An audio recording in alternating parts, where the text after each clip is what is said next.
Bem-vindo a 2021. Que esse ano seja um ano de muitas realizações para ti e para toda a tua equipe. Bom, hoje eu quero te convidar para tu vir comigo nessa videoaula que eu preparei, cujo título é Abaixando a Guarda: Gerar roteiros de vídeo que sejam persuasivos e éticos ao mesmo tempo. Quero te convidar a mergulhar comigo, então, nesse conteúdo que fala muito sobre vídeos, que fala muito sobre um trabalho sério nas redes sociais, produzindo conteúdo de qualidade e mais. Um conteúdo que vai ajudar as pessoas, ao passo que, ao ajudá-las, vai também persuadi-las a procurar ajuda médica, buscar tratamentos, ficar sabendo de doenças, enfim, vários motivos pelos quais um médico faz marketing de conteúdo, seja para conscientizar, seja para informar, seja para, obviamente, conseguir mais pacientes também que se identifiquem com esse médico, que busquem o atendimento dele porque gostaram, porque conectaram da forma como ele comunica, da forma como ele trabalha. Então, se tu estás nessa caminhada de fazer conteúdo, eu tenho certeza que isso que eu vou falar aqui hoje vai ser de suma importância para ti, para que tu consigas colocar em prática já agora mesmo. Então vamos começar com uma ferramenta poderosa, uma poderosa ferramenta, que é a primeira coisa que eu quero te falar sobre aqui nessa conversa. Nada mais é do que essa palavrinha aqui, copywriting. Eu mesmo já conversei, já falei sobre ela, e nesse vídeo aqui eu quero te contar com um pouco mais de detalhes o que ela significa e para que ela é tão importante assim dentro do marketing médico e dentro da comunicação clara e transparente com as pessoas, cujo o intuito final é informar, educar e, como eu sempre digo, construir autoridade médica, né, no meio digital. Bom, copywriting então. Essa palavra, quando a gente quebra ela, né, coloca no dicionário, ela fala que é a atividade ou ocupação de escrever um texto de propaganda ou publicidade, né? Então, essa atividade, essa ocupação é o que a gente chama no mundo do marketing de copywriting. Tem várias outras definições, eu mesmo costumo dizer que copywriting significa escrita de persuasão, mas tem várias definições aqui para explicar isso. E aqui tem um gráfico interessante, viu quanto que essa palavra ela não deixa de ser um pouco mais moderna, né? Então ela começou a ser utilizada mais lá por 1950, o gráfico termina em 2019 aqui. Então percebam que ela é uma palavra que tem sido utilizada mais nos últimos anos e tem aparecido mais na bibliografia de uns anos para cá. Mas o que na prática é esse copywriting, essa, digamos assim, ciência de escrever de forma persuasiva? E aqui eu trago um exemplo muito interessante, que é essa carta de vendas aqui. Essa carta aqui é uma carta muito famosa, ela rodou de 1975 a 2003, como diz aqui, que está a fonte desse material. Ó. Mas basicamente, essa carta aqui, ela foi utilizada e trouxe lucro, né, para quem a utilizou, na ordem de 2 bilhões de dólares em assinaturas. Então pensa nisso, né, um texto que foi escrito lá em 1900 e pouco, e rodou até 2003 por aí, e ele trouxe 2 bilhões de dólares em assinaturas. Então, realmente, isso demonstra, isso mostra o grande potencial de persuasão que um texto, que alguma mensagem, ele tem para nos trazer. Então, quando fores estudar mais sobre esse assunto, sobre copywriting, vai encontrar essa carta que é muito famosa, The Wall Street Journal, vai encontrar várias outras cartas legais também de venda que vão servir para te mostrar como que uma pessoa pensa, como que uma pessoa prepara uma carta de venda, uma promoção de venda, para enviar então para uma lista de e-mails, por exemplo, ou para uma rede social, e com isso essa carta gerar essas conversões, né? Ou seja, a persuadir a pessoa a, nesse caso aqui, fazer uma assinatura, né? No caso dessa carta do Wall Street Journal, mas em muitos outros casos de tomar uma ação, de baixar um e-book, de marcar uma consulta, de ligar para algum número, enfim. Cada peça de persuasão vai ter o seu objetivo final. O caso desse aqui era assinatura. Bom, então só para tu entender um pouquinho do potencial que tem isso, né? E é por isso também que eu falei lá no início, baixando as barreiras, porque sempre que a gente pensa em marketing, e isso é uma coisa que é inerente mesmo à nossa cultura, eu imagino, a gente acaba tendo um pouquinho dessa desconfiança. Sempre fica aquela pulga atrás da orelha, né? Do tipo assim, mas eu estou fazendo essa coisa, será que estou sentindo que estou manipulando um pouco as pessoas? E aí eu sempre falo aqui nos conteúdos que acho que não é uma questão de culpar a ferramenta, ou culpar as coisas que foram feitas, ou culpar o marketing, ou achar que o marketing é ruim, ou achar que vendas é ruim. Eu acho que existe sim muitas pessoas que já criaram momentos ali, criaram cartas de venda que os produtos os quais essas cartas vendiam não foram entregues, ou as empresas não eram tão sérias assim, as pessoas acabavam colocando dinheiro e não recebiam os produtos. Eu acho que todas essas coisas, elas foram minando aos poucos e acabaram gerando essa percepção de que vender é ruim, de que mostrar os nossos produtos para a pessoa é algo que pode ser interpretado como desonesto.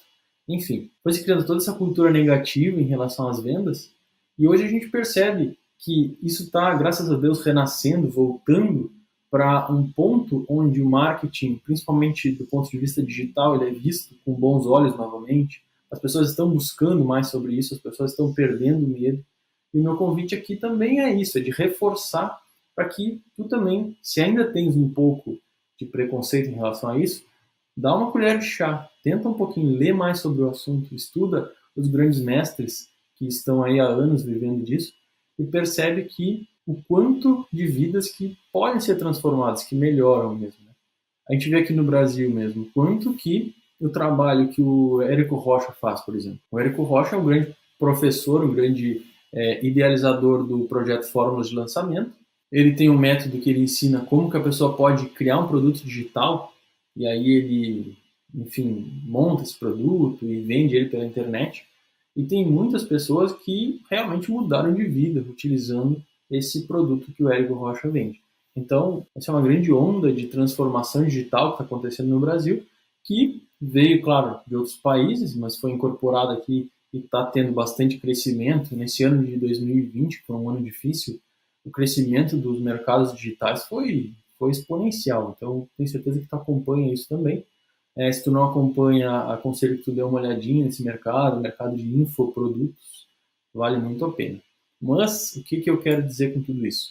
Que dentro desse universo todo, o copywriting é uma ferramenta de grande eficácia, uma vez, claro, que bem utilizada. É aquela velha história que o Wilder, né, que é o nosso sócio lá do Círculo Virtuoso da Medicina, ele sempre cita. É que nem um bisturi na mão do médico, né? Ele pode utilizar aquilo para fazer maravilhas, para operar verdadeiros milagres numa mesa de cirurgia, mas essa mesma ferramenta é uma ferramenta perigosa na mão de uma pessoa que não é treinada, que não é habilitada a utilizar essa ferramenta de maneira correta. Então é esse o alerta e essa, digamos assim, o apelo que eu faço aqui de utilizarmos essas ferramentas que eu estou falando, que no caso aqui é o copywriting. A gente falou também bastante sobre tráfego nos vídeos do ano passado. O que acontece? São ferramentas extremamente potentes, extremamente importantes dentro de uma estratégia digital, mas que têm que ser usadas com responsabilidade, né? Para que o trem aí não fique desgovernado e para que o trabalho tenha um lastro sólido, né? Porque senão também não adianta muito. Bom, continuando aqui, essa é a frase que eu quero fixar para a gente abrir durante a conversa aqui hoje. Bom, esse rapaz aqui é o Mark Morgan Ford. Ele é um cara que eu estudo bastante o trabalho dele. Ele é um dos dinossauros aí do copy, né? Lá no grupo Agora, que eu sempre falo, eu tenho até um livro que eu sempre mostro aqui. E basicamente, essa frase dele é o que eu vou estar abrindo no nosso conteúdo de hoje, termo a termo, para a gente poder, digamos assim, ir desmistificando isso e aprendendo juntos sobre isso. Ela está em inglês, eu não gosto muito de traduzir para não perder partes importantes, então eu vou falar ela aqui em português para a gente poder ir quebrando ela aos poucos aqui. Mas se tu lê bem em inglês, eu te aconselho a tu ficar com a versão em inglês na mente. Mas o que diz aqui, né? Uma boa escrita é a expressão clara de ideias empolgantes e úteis, suportadas por evidências persuasivas e apresentadas numa voz autêntica. Beleza? Essa é a definição de uma boa peça de copy, uma boa peça de escrita para esse cara aqui, para esse Mark Morgan Ford. Depois pesquisa um pouquinho mais sobre ele. Tenho certeza que vai ser uma leitura muito importante para ti. E é essa frase que vai guiar o vídeo que a gente está construindo juntos aqui hoje. Vamos pensar aqui no momento, né, que a gente está vivendo, momento de vacinação e tudo mais. E aí vamos pensar numa persuasão aqui que alguém vai ter que fazer, né? Que tipo assim, ó, todos vão ter que tomar a vacina. Essa pessoa está tentando persuadir todo mundo, ela está utilizando até um megafone aqui e está falando, ó, tem que tomar vacina, né? Mas a pessoa não está oferecendo prova, a pessoa está falando de uma forma que não está convencendo ninguém, tá, mas e todos os medos que eu tenho sobre a vacina? Cadê a empatia? Cadê todo o resto? Então, é só um exemplo de como que a gente deve evitar de fazer, né? Que tipo, tentar trazer uma linha para conseguir persuadir as pessoas de alguma coisa. E quando tu desenvolve essa percepção, essa maneira de pensar, que é desenvolver uma linha de raciocínio para vender uma ideia, para persuadir alguém de alguma coisa, com certeza os teus resultados, tanto na vida pessoal, quanto na vida profissional, quanto, enfim, em todos os aspectos do teu negócio, eles vão ser muito mais fáceis de emplacar, vamos chamar assim. Por quê? Porque basicamente tu vai ter a atenção das pessoas e não vai precisar ficar implorando por elas, utilizando a força bruta, utilizando palavras fortes. Por quê? Porque a tua persuasão vai ser o suficiente para que essas pessoas escutem o que tu tens a dizer. E aí, aqui eu quero citar o primeiro passo dessa definição do Mark Ford, que é basicamente a parte das ideias empolgantes e úteis, né? Então, a ideia empolgante e útil. Esse é o primeiro passo para a gente montar aquela frase do Mark Ford lá. Basicamente, aqui eu quero citar um conteúdo que eu sempre gosto de falar, que é essa live aqui, ela está no nosso Instagram e no YouTube também, na página do Facebook, que eu e o Wildry, a gente debate os 6 princípios para um conteúdo médico excepcional. Esses 6 princípios aqui, eles são basicamente o que regem uma ideia que vai ser empolgante, que vai ser útil para as pessoas, né?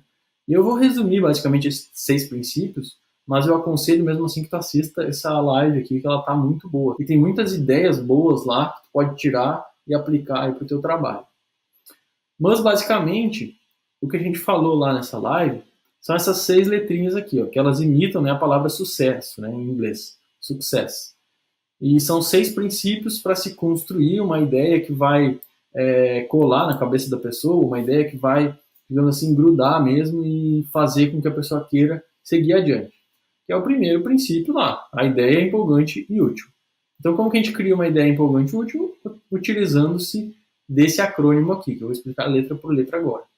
A primeira letra, o S, ela significa uma ideia simples. Como que a gente pode explicar, então, esse pilar de uma boa ideia? É basicamente priorizar o principal sentido. Se possível, comunicado como se fosse uma metáfora, comunicado como se fosse uma comparação. Tem também aqui no nosso feed um vídeo que eu falo sobre comparações, o poder da comparação na hora de passar uma mensagem via vídeo.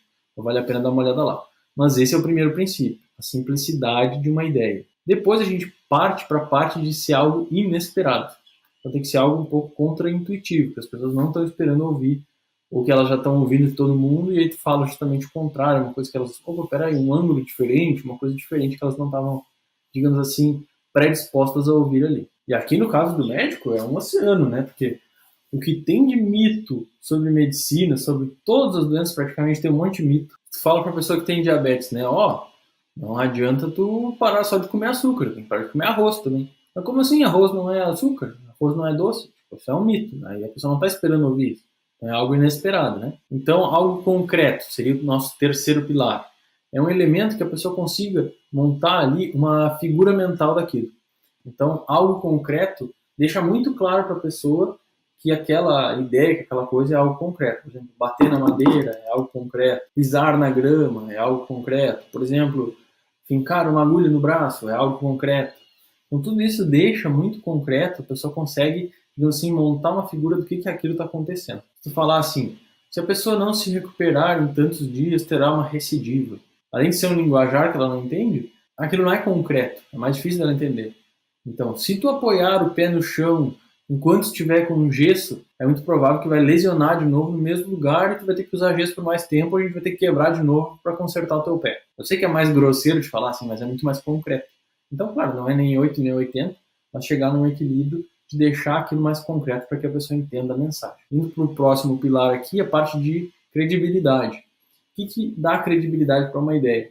É a possibilidade da pessoa tentar antes dela comprar aquela ideia, dela se visualizar fazendo aquilo antes dela comprar aquela ideia. Então, por exemplo, quando você consegue fazer com que a pessoa imagine aquilo antes de efetivamente ela se convencer sobre aquela hipótese que tu está trazendo para ela, muito provavelmente que aquela ideia vai se tornar mais fácil de acreditar para essa pessoa. Ela vai ter mais predisposição para acreditar. Aqui também dá para dar algumas pitadas, por exemplo, de trazer dados científicos para a ideia, de trazer estudos mostram que, ou por exemplo, médicos e cientistas provaram por pesquisa que. São todos elementos que ajudam a trazer a parte de credibilidade para uma ideia, mas é um ponto importante também para se criar uma ideia que realmente vai ser um sucesso, que realmente vai colar na cabeça da pessoa. A parte emocional também bem importante. Então, a gente até pergunta, né, o que a pessoa ganha com isso, né, com aquela ideia. E aí, emocionalmente falando, quando tu desperta, por exemplo, algum sentimento, seja ele de esperança, seja ele de medo até, seja ele de desejo por se adquirir uma saúde melhor, ou se livrar de determinado problema, são todas emoções que podem ser despertadas com uma ideia. O caso do câncer, por exemplo. Olha só como é diferente os dois exemplos. No primeiro título, a gente poderia falar assim: o que pode ser feito para evitar complicações da quimioterapia? Tá bom, ele desperta uma certa emoção, se for para pensar, né? Tem complicações e tal. E vamos dar uma pitadinha de emoção a mais nesse título. Que medidas podem ser tomadas para que a quimioterapia não seja todo esse peso na vida da família e na vida dos pacientes no tratamento de câncer? As duas coisas dizem, né, basicamente o mesmo. O que pode ser feito para ajudar ali nas consequências da quimioterapia? Mas na primeira vez tu simplesmente fala os fatos, né, e na segunda tu traz toda essa carga emocional junto. Então percebe, essas são componentes importantes de uma parte emocional de uma ideia. E por último, sempre que possível, contar alguma história dentro de uma ideia. Então uma ideia que conta uma história, um pouquinho, nem que seja, ela vai ser muito mais poderosa, porque histórias a gente sabe que ajudam a gente a se conectar com outras pessoas. Então esses 6 pontos, retomando eles aqui, simplicidade, algo inesperado, algo concreto, algo fácil de acreditar, algo emocional e algo que conte uma história. Quando a gente consegue montar uma frase que junte todos esses componentes, com certeza vai ser uma frase muito poderosa e vai ser uma ideia que com certeza vai ser empolgante e útil. E aí, com certeza, um conteúdo, uma ideia de conteúdo que passe por essa validação, com certeza ela vai ter muito mais impacto em quem estiver assistindo esse vídeo e vendo o que tu fez, como que tu desenvolveu essa ideia, vai ter uma curiosidade ali muito maior ao longo do conteúdo. Então, voltando para a nossa frase do Mark Ford, ele fala o seguinte, então: uma boa escrita é a expressão clara de ideias empolgantes e úteis. Então, já batemos a primeira parte aqui do conceito do Mark. Ideias empolgantes e úteis. Suportadas por provas persuasivas, por evidências persuasivas. E apresentadas numa voz autêntica. Bom, então vamos para o segundo ponto aqui, que é basicamente as provas persuasivas. A persuasão, ela tem muito que levar em consideração com quem que a gente está falando. Por quê? Uma prova persuasiva, voltando ao caso da vacina, para persuadir um outro cientista de que o teste que aquela vacina passou é um teste correto e viável para que seja aprovado, para que um país consiga utilizar aquela vacina, é uma coisa. Agora, as provas que tu tem que apresentar para que uma vacina é segura para uma pessoa não médica, para uma pessoa que está em cima do muro se toma ou não toma vacina, com certeza essas provas vão ter que ser diferentes, vão ter que ser racionalizadas de maneira diferente. Todos podem usar o apoio da bibliografia, devem usar o apoio da literatura, óbvio, mas a forma como tu apresenta essas provas, a forma como tu constrói a tua narrativa para desenvolver essas provas, ela é totalmente diferente, dependendo do público. Então, prova, é que nem está mostrando ali, é digital da pessoa. Ninguém contesta isso. Agora, prova persuasiva é diferente, ela precisa trazer ali uma cadeia lógica que, de fato, convença a pessoa. Porque se tu falar um estudo, o cientista lá, tá aqui o estudo, tá aqui o link, vou te mandar, e a pessoa não sabe como ler artigo, não entende de método científico, ela vai olhar aquele estudo e vai dizer, isso aqui não prova nada. Agora, se tu trouxer isso para um linguajar que a pessoa consiga compreender, retira uma amostrinha do sangue da pessoa antes, coloca a vacina na pessoa, analisa o sangue depois. O microscópio de hoje ele tem uma forma de ampliar uma imagem que é muito grande. Tu consegue ver o vírus desse tamanhão, assim. E claro que a olho nu a gente não conseguiria ver. Então a gente consegue ver a vacina indo até lá, né, chegando lá e neutralizando esse vírus. Pronto, explica assim, a pessoa já consegue ter uma ideia, ter uma imagem mental do que a vacina faz. Tu não precisa passar por todos esses passos como cientista, ele só ia ficar aborrecido ali contigo. Né? Agora, uma pessoa não médica precisa que tu passe cada passo disso. Então, provas persuasivas, elas levam muito em consideração a audiência. Então, esse é o segundo ponto aqui da nossa frase central do conteúdo de hoje.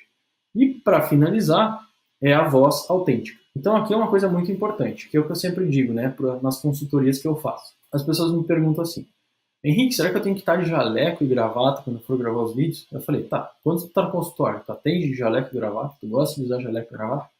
A pessoa disse: não, geralmente eu atendo só de jaleco mesmo, mas com uma camiseta ou com uma camisa por baixo. Eu falei: então, faz os vídeos que nem tu tá atendendo. Faz os vídeos que nem tu atende lá no consultório. Por quê? Porque uma vez que a pessoa te assiste, essa pessoa naturalmente vai começar a te assistir de novo, começar a te assistir de novo. Ela vai te conhecer de uma maneira que para ela vai ser como se ela te conhecesse há anos, né? No momento que ela assiste vários vídeos teus. E quando ela te encontra no teu consultório ou em algum outro local, se tu fala para ela de uma forma diferente, ou se tu tivesse de uma forma diferente, ou se tu não é aquela mesma pessoa do vídeo, é como se no vídeo tu fosse um personagem, mas aí no consultório é a vida real. Isso vai, digamos assim, desbancar muito o teu trabalho ali. Tem uma teoria que a gente fala das máscaras, né, de utilizar várias máscaras, de manter as aparências e tudo. Todas essas coisas, além de muito cansativas, elas vão acabar gerando uma hora que a coisa estoura, digamos assim, né? Então, ter uma voz autêntica, falar da forma como tu costuma falar mesmo, isso é muito importante. Eu falo na segunda pessoa as coisas por causa daqui da região, né, do sotaque mesmo. E aí é muito engraçado porque aqui, especificamente na micro-região do sul aqui, se a gente fala tu, o certo é tu devias ou tu deves, né? Usando na conjugação verbal correta seria isso. Mas só que a gente faz uma misturança aqui, a gente fala tu deve, ou tu recebe, né? E não faz muito sentido. A minha esposa vive me falando: Henrique do céu, você tá falando pra internet, o pessoal vai estar vendo isso, não passa vergonha, fala direito. Eu falo para ela: tá, mas aí depois a gente vai chegar, vai marcar uma consultoria, eu vou largar um tu deve, um tu recebe, um tu me manda que eu vejo, e aí a pessoa vai dizer: nossa, esse cara, ou ele tá fingindo lá nos vídeos que ele fala direito, mas aqui ele não fala nada direito. Então o que acontece? Se eu fico tentando ser uma pessoa que eu não sou, na hora que eu estou gravando, é muito mais difícil de manter isso ao longo do tempo, né, de uma forma sustentável. Acho que essa que é a palavra, uma forma sustentável. Então, quando a gente traz autenticidade no que a gente faz, no que a gente fala, é muito mais tranquilo. As pessoas simplesmente, ou elas gostam de ti, ou elas não gostam de ti. Algumas pessoas vão dizer: que ridículo esse cara, ele não sabe nem conjugar os verbos. Mas, sei lá, eu não importo tanto assim com essa opinião, porque, na verdade, eu acho que é o jeito que eu falo. Assim, eu posso até um dia estudar mais e melhorar essa forma de falar e fazer um programa de, digamos assim, migração da forma de falar e falar sempre a conjugação correta. Posso até começar a falar você, de repente. Eu já pensei, já tentei me treinar uma época para falar você, porque é mais fácil de conectar até com as pessoas, né? Porque todo mundo fala você, só eu que falo tu, né? Tu é meio engraçado.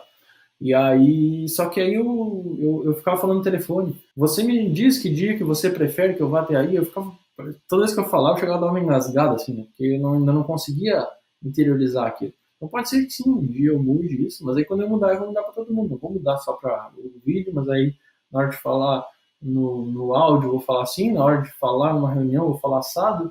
Então, tipo, é uma coisa só. Porque a voz autêntica, ela, digamos assim, traz esse senso de que tudo faz sentido, né? Que tudo está sendo feito pela mesma pessoa ou da mesma maneira. Bom, então acho que isso encerra aqui o conteúdo, encerra o que eu queria trazer para ti hoje. Tem sido um grande prazer fazer esses vídeos. Deixa aqui nos comentários também algumas sugestões, algumas dúvidas. Diz se essa aula com esses 3 passos que eu falei foram importantes para ti. Coloca eles em prática, a parte de ter uma boa ideia, a parte de usar provas persuasivas e a parte de falar numa voz autêntica. Com certeza isso daí vai se pagar com o tempo. E eu fico à disposição. Manda tuas dúvidas, algum direct, alguma coisa que tu quiser conversar especificamente, que eu vou com certeza te atender com o maior prazer. Um forte abraço para ti, tenha um 2021 de muito crescimento, de muita evolução, e a gente se encontra nos nossos conteúdos por aqui. Até mais!